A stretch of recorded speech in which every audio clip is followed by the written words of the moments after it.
Welcome to Voice Rising with Kara Johnstad. Enjoy weekly conversations with leading luminaries, pioneering visionaries, singers, poets, musicians, and sound healers as we explore the profound role our voice plays on the path to self-realization and global enlightenment. The internationally acclaimed singer, composer, author, healer, recording artist, voice expert, creator of Voice Your Essence, and founder of the School of Voice, Kara Johnstad uses her extraordinary spiritual gifts to empower others. Everything in this world vibrates.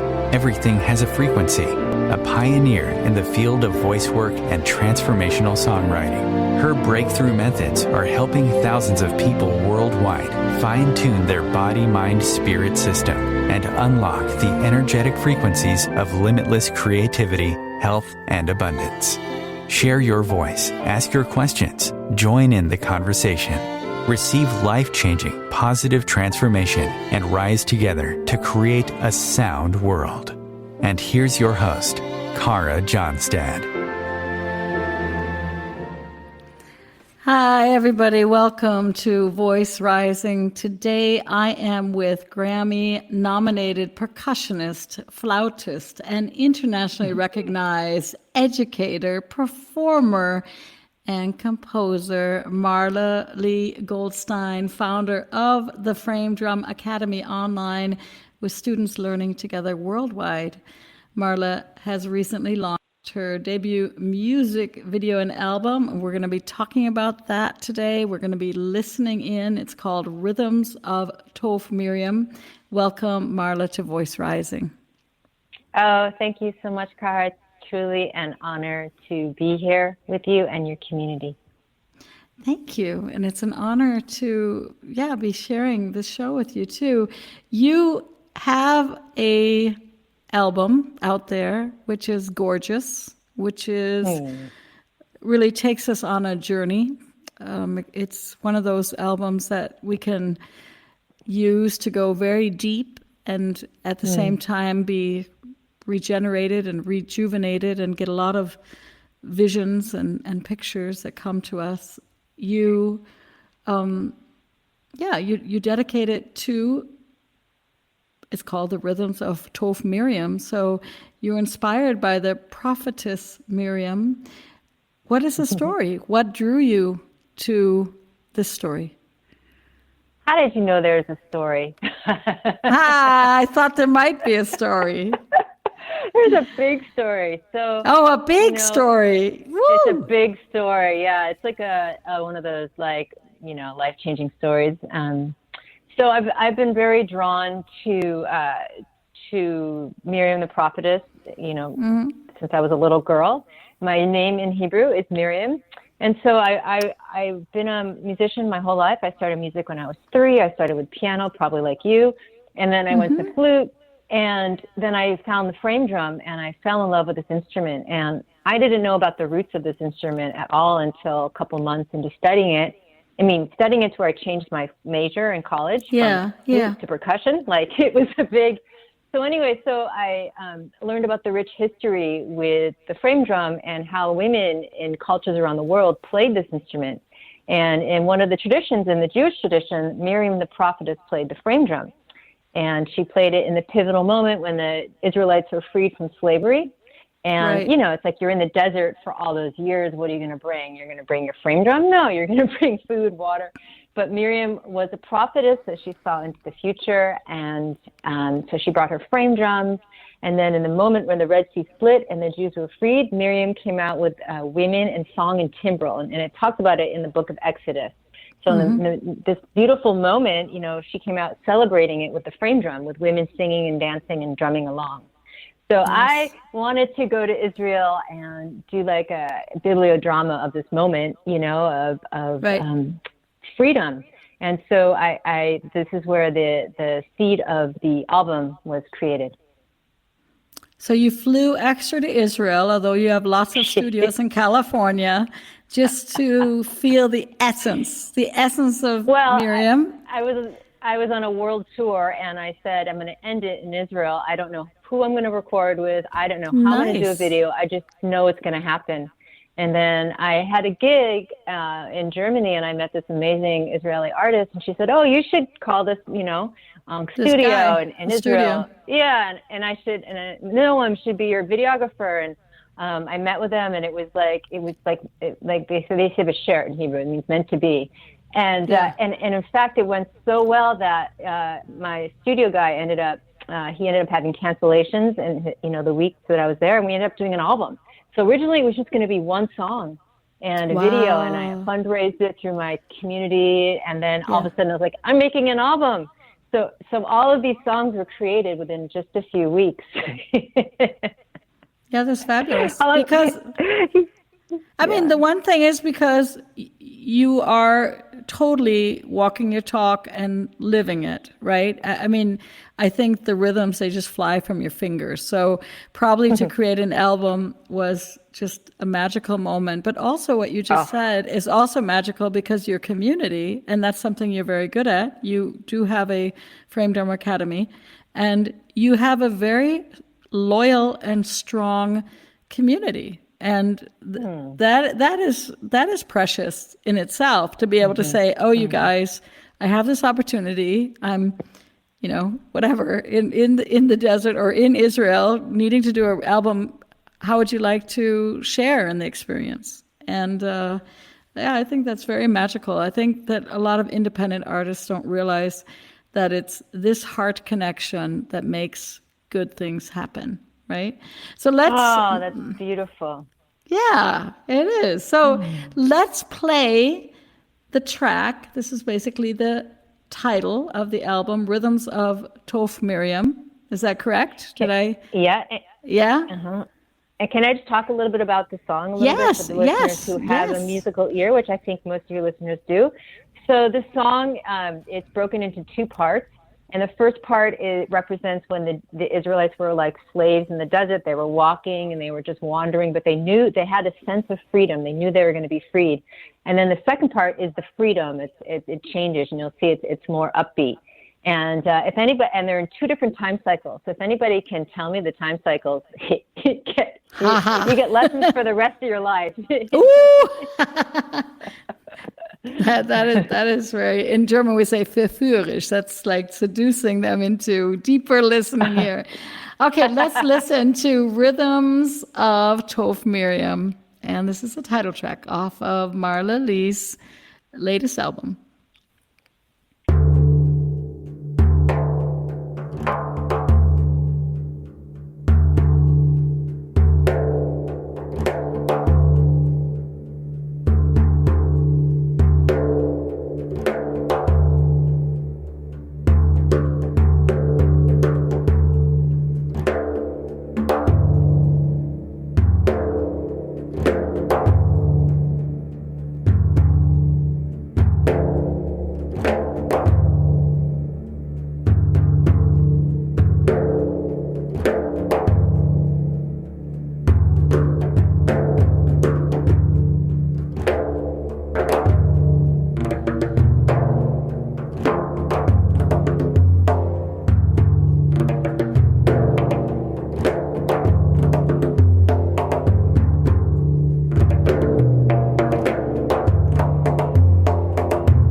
You were listening to Rhythms of Toph Miriam, which is Marla Leigh Goldstein's latest album, and she's with me now in studio.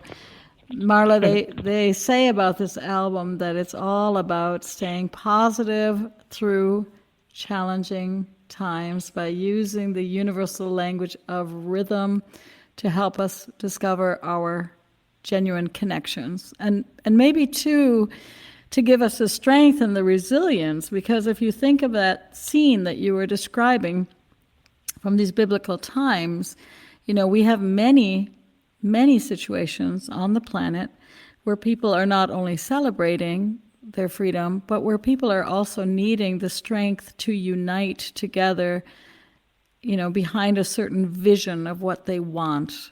Freedom's a pretty cool vision to have. So you, as a concert artist, you're used to playing the drum, right in front of your heart, right where that vibration is happening.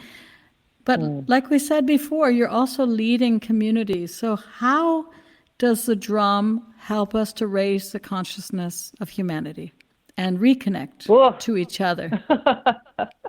I got the chills. What a powerful question. Yeah. Wow. Well, if you look back into ancient times, right, in cultures around the world, the voice and the drum, they were the first two instruments, and so the drum and the voice, I'm going to bring the voice in there because I know that's your specialty, and it's also something that's so connected with drumming.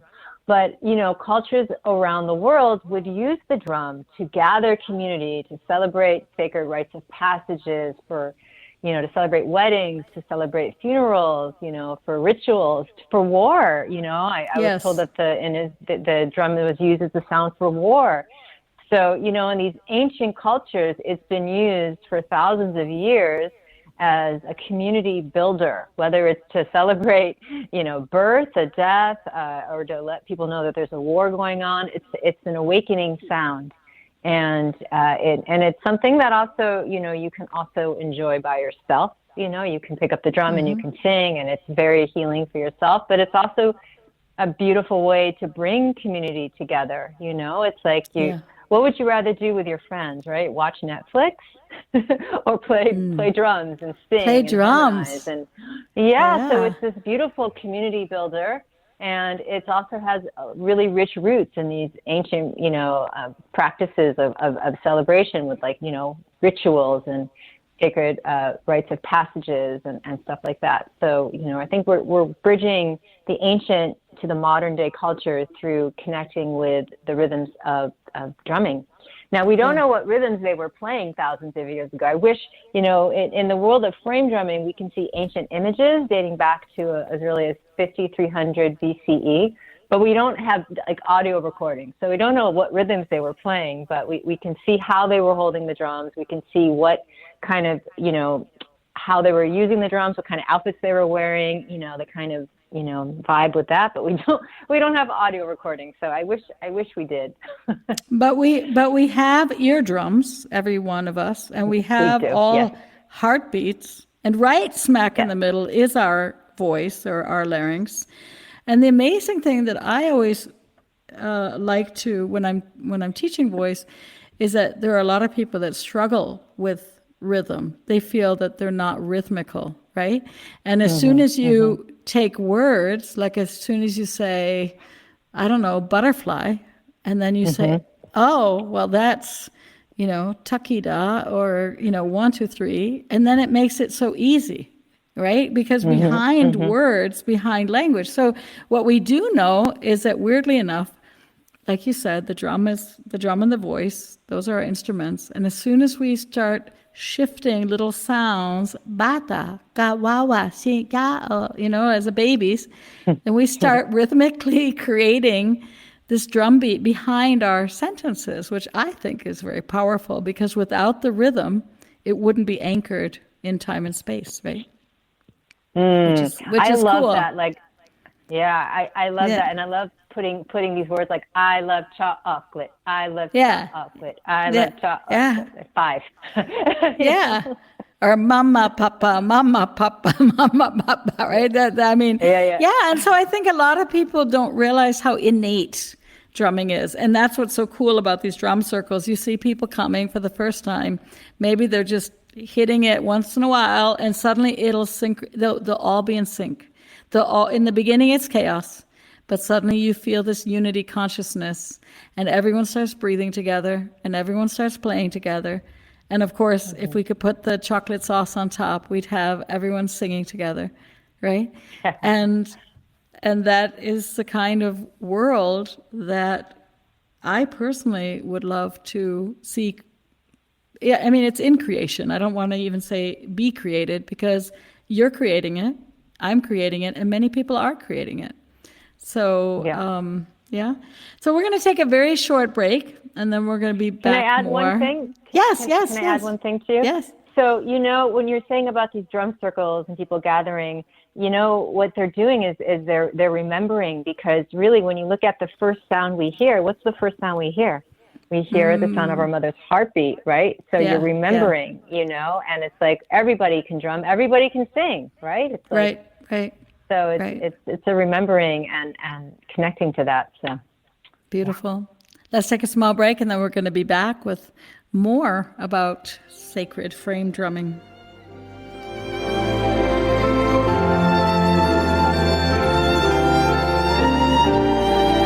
The cutting edge of conscious radio. OMTimes Radio. IOM FM.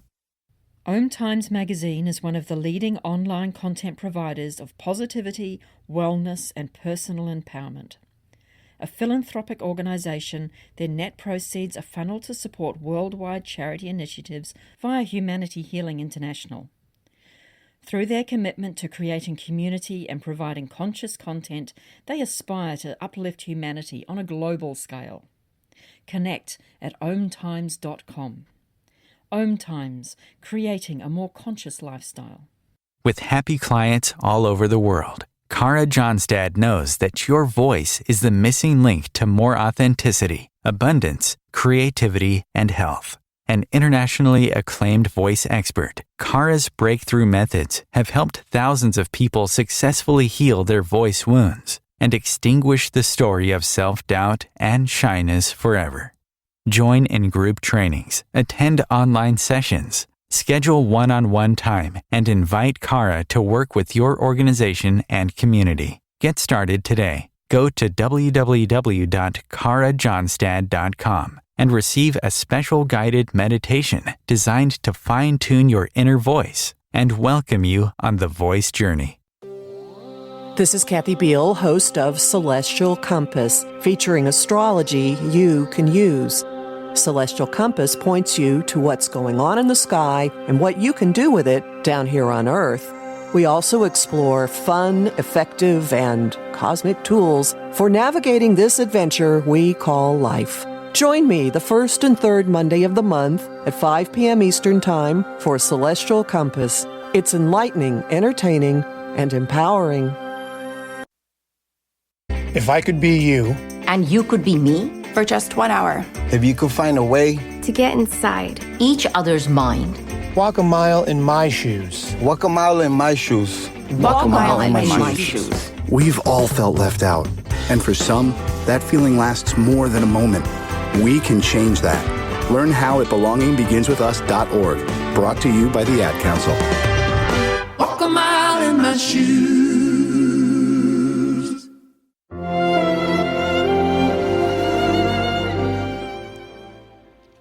Welcome back to Voice Rising. I am your host, Kara Johnstad, and today I am with Grammy-nominated percussionist, flautist, and internationally recognized educator, performer, and founder of the Frame Drum Academy Online, Marla Leigh Goldstein. And it's all about, I guess it's about frame drum. It's about wellness. It's about our voice. Marla, we were talking about that the drum has its own voice. It's a voice of incredible power. It is alive. Many people don't realize this, but many drums, it's like touching skin, right? You say the head of the drum, you say the skin of the drum. It's very sensual, the whole thing. And you are passionate about exploring different cultures musically and spiritually, and integrating also yoga, meditation, and good food into your lifestyle, right? So share with us a little bit, what does a typical day look like for you? That's so funny, Kara. You have no idea. Like, I've never spoken with you before, and like, you totally nailed it. Like, how do you know that? That's amazing. That's a gift you have. So, you know, I've been brought up musically trained, and you know, I went to college and really had like the college music life, really focused, rigid, and really I loved studying, you know, but I didn't take care of myself. I didn't take care of you tend to do that when you're studying in college, right? You kind of just be really focused, and you stay up late, you don't eat well. And so when I got out of college, I started doing more music in the healing arts communities in Los Angeles, and in the yoga festivals and classes, and, you know, recording for artists that are more in the healing arts field. And it became really important to me. So my typical day, my dream day is, if I could have a dream day, it would be to get up early, which I would can't believe I'm saying this now, but to get up early, like around 6:30, and go for a walk without my phone. Like, I come from a generation of not the phone, you know, like I'm still in that, like the tail end of no phone. And I think it's really important for us to detach from electronics, you know, once in a while. So I'll wake up and listen to the birds. I really get a lot of medicine from the birds and the rhythms of the birds. And then I would, you know, come back and stretch. Stretching for me, it's like I see such a difference in my day, in my playing, in my practice, my focus, if I stretch. Now, I'm not saying I do like a 2-hour Ashtanga yoga, but maybe just 20 minutes. So maybe I do that. Maybe I hit the sauna before, like there's a sauna I like to go to like, you know, really, and then set an intention for my day. And then I would say, like, by around 10:30, I'm ready to drum and practice. So, you know, it depends on what my focus is, what I have coming up. So my favorite thing, though, I'm a practice nerd. So that's why this academy that I have is really fun for me, because I love practicing. Like, I could be such a happy camper practicing for hours, but the body can't keep up. So that's why it's important to integrate, you know, breaks in your day when you're doing music. So I schedule those in. And, you know, so I work a lot with, like, I have a journal if I'm really in the practice mode of keeping, like, okay, what am I practicing? What is my tempo? Do I have a gig coming up? I have a recording coming up. What am I playing? And because it's this thing of a musician, we have so many instruments to practice, right? And so many things we could practice. I really work on practicing one thing. You know, I really, you know, if it's improvising, if it's playing in 5, if it's this one rhythm. And so I'm really, like, as I get older, I'm really fine-tuning my practice skills. And then I like good food. So I think, as you said, it's like drumming is a wellness practice. And, you know, I think life is a wellness practice. And, you know, we're not supposed to drum for 10 hours a day. So it's good to take breaks and to eat healthy food and to not over caffeinate. Like I've noticed when I have too much caffeine, my hands shake. So I really like cooking. So I like to cook my own food, and I make elixirs, like cacao elixirs, that give me the energy to continue practicing. And then if it's not a practice day, if it's a recording day or a composing day, I'll do the same kind of method. And I usually try to not tune in to technology until later in the day, because I find that our brains, you know, the creative brain, it needs to be creative. Now, it's challenging when you have students and you have courses running and you have to be online. So I really try to say, okay, until 2:00, I'm not checking in, you know, and good for you. So I like discipline, you know, I think it's a discipline. And then I take a walk every night, and I again, without the phone, to just like, and, you know, and then I meditate at night. I have a whole, so it's like all combined day. That would be my dream day, though, when I could just practice all day. Oh my gosh. Isn't that a dream day for you? Would that be a dream day for you? Yeah, I mean, it would be a dream day for me, and I also love process. I could practice and never even be on stage, right? I mean, I think the process of being an artist, and I also like watching artists. Like I could just sit and watch a painter paint or a sculptor sculpt. I wouldn't have to go to the exhibition because I love that transformational thing that's happening when we can turn whatever mud into a clay pot, or we can turn string into sweaters, or we can, I don't know, I think it's just totally, it's beautiful. And I can imagine some of the rhythms that you're exploring or playing, they can take you very deep into a trance. So I can imagine that it's hard sometimes to come out of that space and then go to the ringing phone and say, hello, how are you? Right?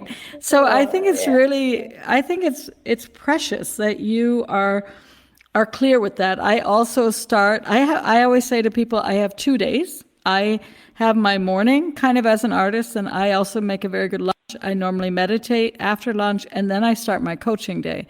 So it's almost like I have 2 days in one, 2 for 1, right?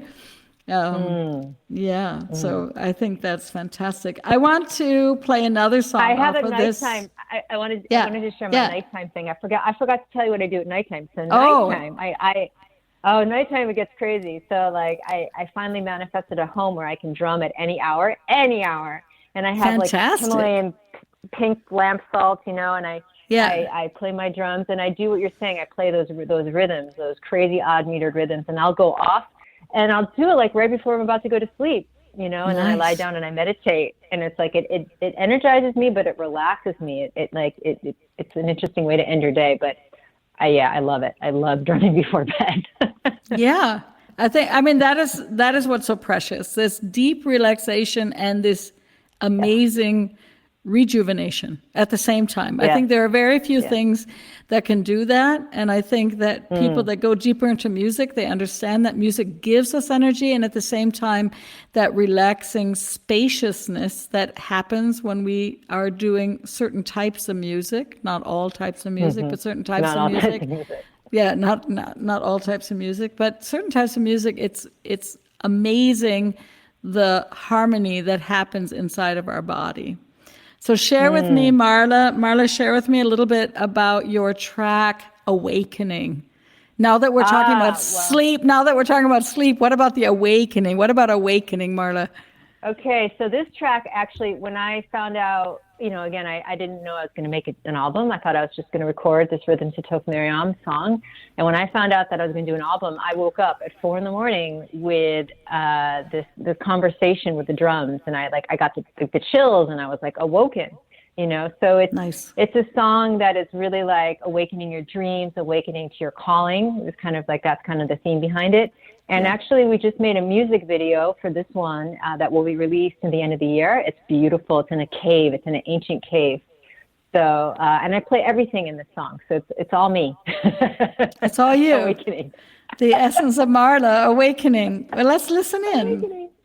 And you can dance. It's a great dancing one. Okay, I'll be dancing. Okay, all right. Dancing, me too.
You were listening to Awakening. Marla Leigh Goldstein is sitting with me in the studio, and that was everything that Marla's got: flutes, percussion. You did it all, Marla. Rumi said, "The day I stop drumming is the day I stop living." Living, yes. Yeah, one can really feel the aliveness, the spirit moving through you. Such incredible music. Talk to us, Marla, about the art of Middle Eastern rhythms and how you use various meters and Middle Eastern magams to create this healing music that you have on your album.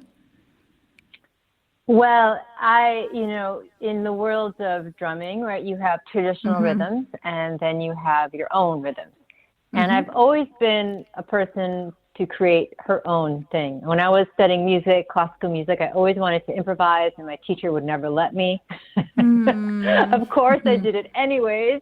And when I pursued music in college, I went to study jazz flute, and jazz is all about improvising. So I love creating my own rhythms. So I love studying the traditional rhythms, but from that, I love creating my own. So every single rhythm in this album is my own rhythm. Nothing is a traditional rhythm.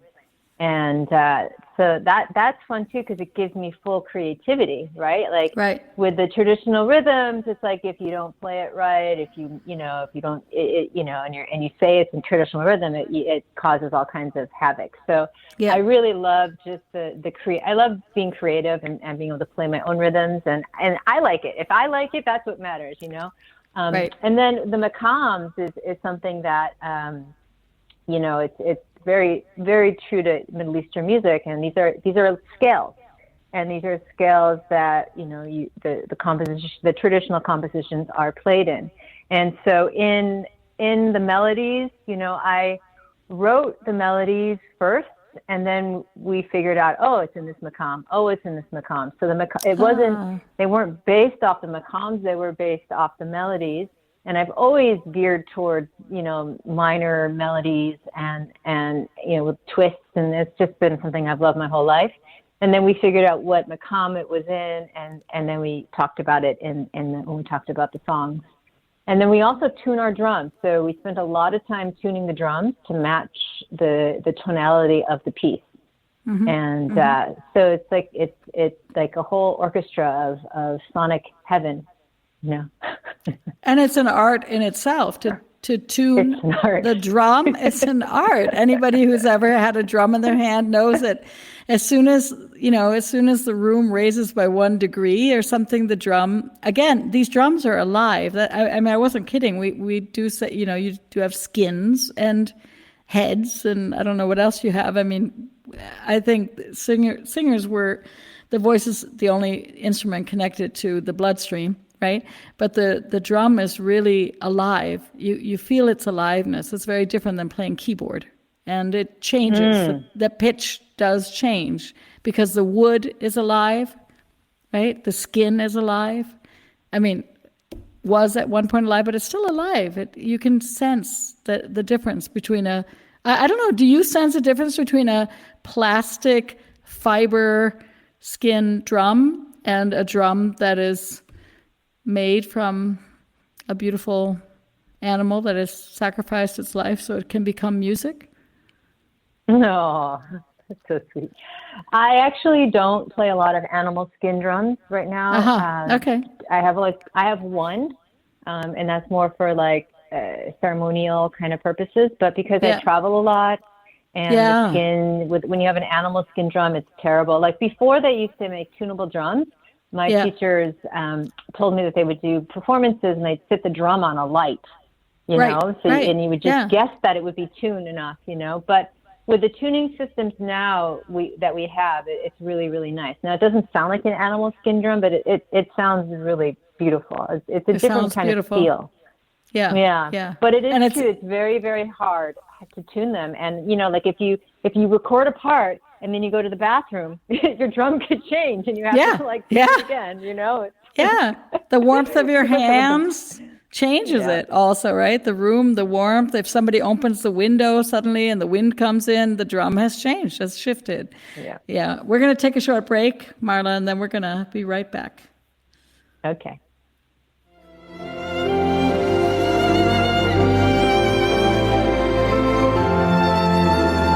bringing a more conscious lifestyle to your world. OMTimes Radio. IOM FM. Ascending Hearts is no ordinary dating site, but a spiritual dating site with a purpose, to link you with your soulmate. We engineer the serendipity so you can trust that you will attune with someone that has the same matching vibration as you. Ascending Hearts, the conscious dating site for the spiritually aware. Try Ascending Hearts for free. AscendingHearts.com. My name is Victor Furman. Some call me the Voice. I've always been fascinated with human nature, spirituality, science, and the crossroads at which they meet. Join me Wednesdays at 8 p.m. Eastern on OMTimes Radio, and we'll explore these topics and so much more on Destination Unlimited. You came across someone struggling with hunger. How would you recognize them? Would you notice an 8-year-old girl who's not excited for summer break because she may not be having lunch again until September? Or a war veteran who's having a hard time landing a job and getting back on his feet? I am the 1 in 8 Americans who struggle with hunger. I am hunger in America. Hunger can be hard to recognize. Learn why at IamHungerInAmerica.org. Brought to you by Feeding America and the Ad Council.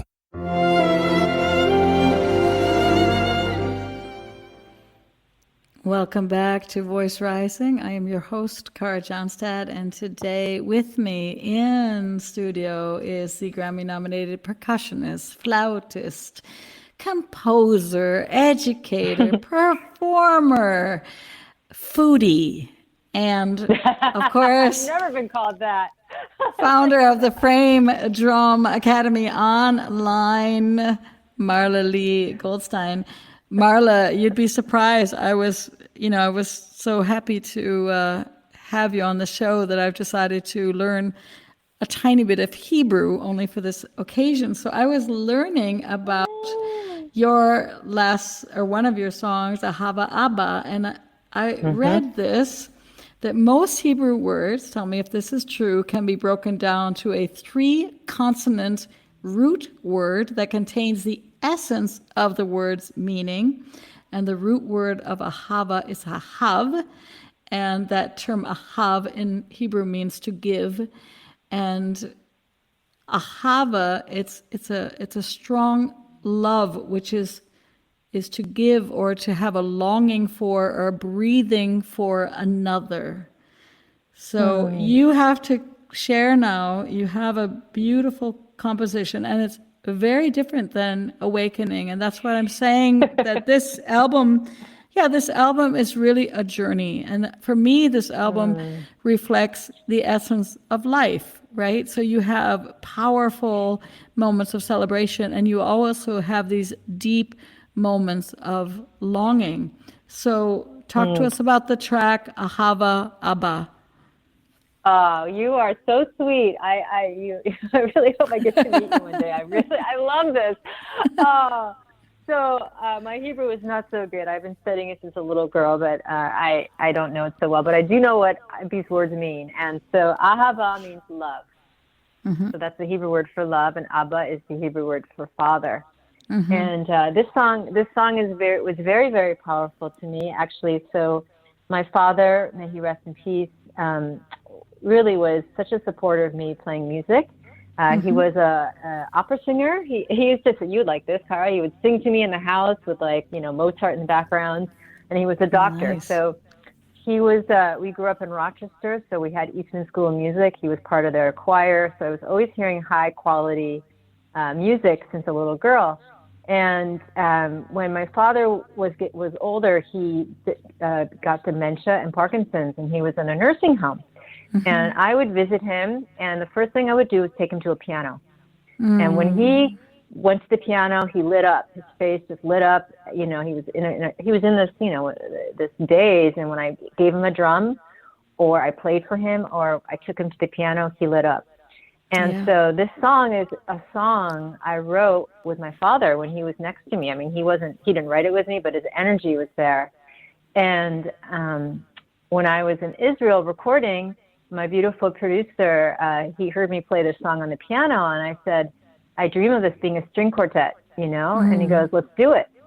And I was like, what do you mean? I was like, I can't, no. And he's like, I have friends. I have great friends that can do this.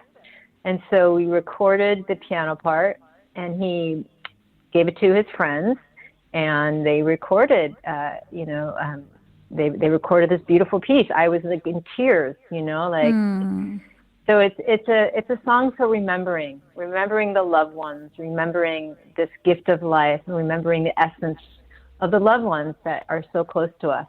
And there will be a music video for this someday. I really want to make one. I don't know what it's going to be, but I would love to bring that kind of vision into a video, because it's, all of us have people that have touched our lives, and it's good to remember them. And there's something about a string quartet played with soul, and these people that Liat and Oren, these are two like the most amazing musicians. They really played it with such soul. Like so I have the chills even talking about it. So beautiful. Let's listen then into Ahava Abba, and this is from Marla Leigh.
For our beloveds, that was a Hava Abba off of Marla Leigh Goldstein's latest album, and she's with me today in studio.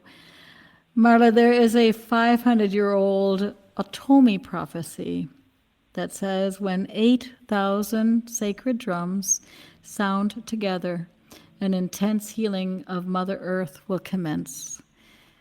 What is your vision for our world? Where would you like to see us be in 6 months to 1 year? We know about quantum physics, so what do we need to do to align and connect? Another powerful question. Mm-hmm. For a powerful woman, I thought I'd meet you where you're at.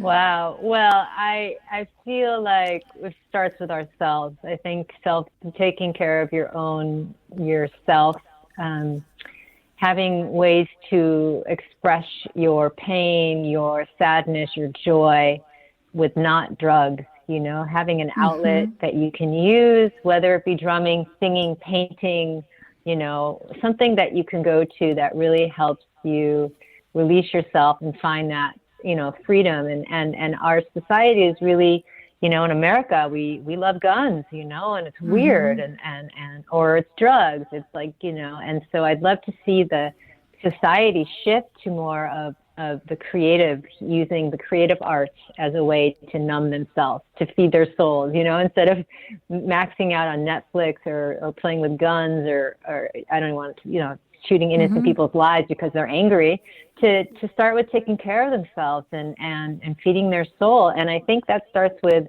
the parents, like bringing the children up, like letting the children be free to do the arts. And I mean, that was the best blessing my dad did for me, as was encouraged me. So there's that. And then I also think it's coming together in community, like sharing music would be amazing. I would love to see more people coming together, like we started this talk with, like drumming and singing and bringing that into your everyday lives. You don't have to be a trained nerd like you and I, right? Yeah, you don't have to be, but we welcome you. Yeah. We welcome you. But, you don't have to be playing for many years and studying with this. You can just pick up a drum and sing and feel that connection and bring it into your community and see a change. I mean, yeah, and sing with kids and bring it to the younger ones, bringing it to elders. I've done work all different kinds of, age groups. And I love spreading this message of healing through music, whether it be drumming or the body. If you don't have drums, you could do body percussion and singing. And so that would be my vision. And less phones, less technology. I mean, we're grateful for technology, for music, for bringing this podcast, your show to and having it reach people, but also to learn to turn off from technology and connect within yourself and the people around you to the arts. That would be my dream. Beautiful. Yeah, I also believe that we have named things wrongly, that an arms race should be the race to the frame drum or the race to hug each other. If somebody's armed, it means he should have 10 fingers to give us a hug and not to be carrying a gun. And so I think it's a beautiful vision that you have, and you are doing that in this world. And I do believe that you've kind of, that is the essence, is that we have been programmed to think that we have to be perfectionists before we even begin. And to remember that it might just be whistling while we're biking, or it might just be it's very beautiful. As you know, I know a little bit of your work, and sometimes you're like, if you don't have a drum, maybe you have a cereal box, or maybe you have a table with a spoon, or maybe you have a pan. I'm like, yeah, go girl. So no excuse. Are you in the boxes are the best. Pizza boxes, right? So, are you in the process of making an album? Or are you going on tour now? I don't know. I was reading your mind. I was feeling into the moment. Yeah. Yeah, I actually went back to Israel in November to record album number 2, and it's like Rhythms of Toph Miriam ×2. It's amazing, and we still need to finish it, mix it. It's not yet ready, but I'm hoping to have it ready at the end of the year. And it's very powerful. I love the music of the Middle East and the frame drum, and it's so happy there because that's part of one of its origins. And so I'm really looking forward to sharing with the world this new album. I don't have a name for it yet. It's called Album Number 2. How is that? Is that? Well, that is a secret. That's like planting the seeds in the earth, and you don't know until they sprout what's going to come out. So it'll come to you. Right? Probably. Yeah, and I'd like to do. Yeah. What were you going to say? Sorry. What were you going to say? No, I was going to say in one of those late night sessions at 4 a.m. when you're just like awakening, it probably will just come to you. The title. Yeah, the name and the whole. Yeah, it's a journey music. It's called Soundscape. I know it's Soundscapes for Healing, Harmony, and Hope. I just don't know the title of the album or the names of the songs. But and then I want to follow it with a double CD release tour. I have never, my debut album was released smack in the beginning of the pandemic in May 2020. Pandemic started in March, and so I fantasized about doing a double CD tour, both in America and Europe. So let's see how that pans out. Beautiful. Well, we welcome you, Marla. I thank you so much for being with us today at Voice Rising. For all your gifts and many talents. Yeah, many blessings and much success on your journey. And I'm sure that you will be back at some point again for our listening audience with your next album. But first of all, everybody out there, go pick up this album, right? So we can enjoy this album. Okay. All right. Blessings. Thank you so much. It's really an honor to meet you, and I loved this interview. That was really special. So thank you for putting your heart and soul into this and all you do. Thank you. Bye-bye. Bye.